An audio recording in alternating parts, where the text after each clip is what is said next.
Hey guys, welcome to my channel way of K. Ancient history की जो series चल रही थी, आज उसका पार्ट 14 है और आज का टॉपिक है वाकाटक वंश।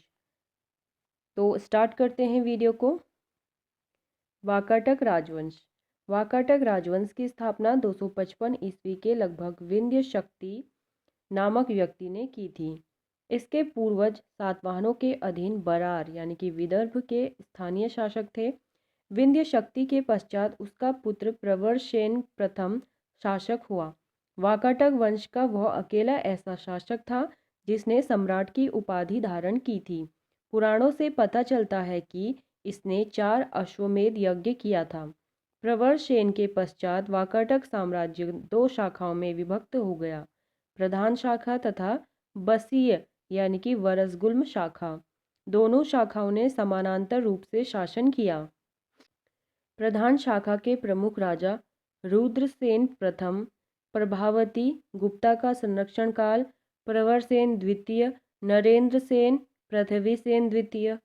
गुप्त शासक चंद्रगुप्त द्वितीय ने अपनी पुत्री प्रभावती गुप्ता का विवाह वाकाटक नरेश रुद्रसेन द्वितीय से किया।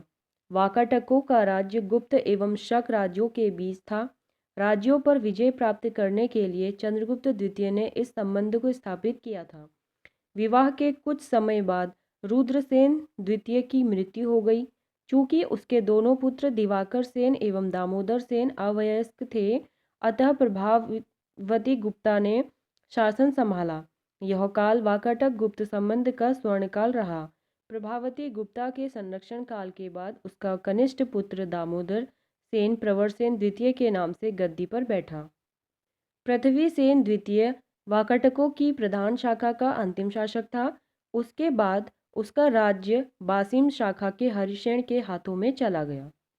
बासिम शाखा के वाकाटक। वाकाटक वंश के इस शाखा की स्थापना 330 ईस्वी में सम्राट प्रवरसेन के छोटे पुत्र सर्वसेन ने की थी। उसने वत्सगुल्म नामक स्थान पर एक स्वतंत्र राज्य की स्थापना की।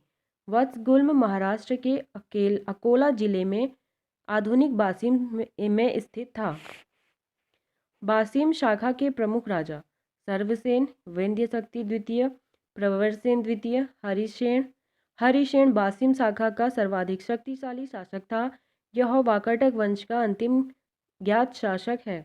वाकाटक वंश के राजा प्रवरसेन द्वितीय ने मराठी प्राकृत काव्य सेतुबंध की रचना की तथा सर्वसेन ने हरि विजय नामक प्राकृत काव्य ग्रंथ लिखा।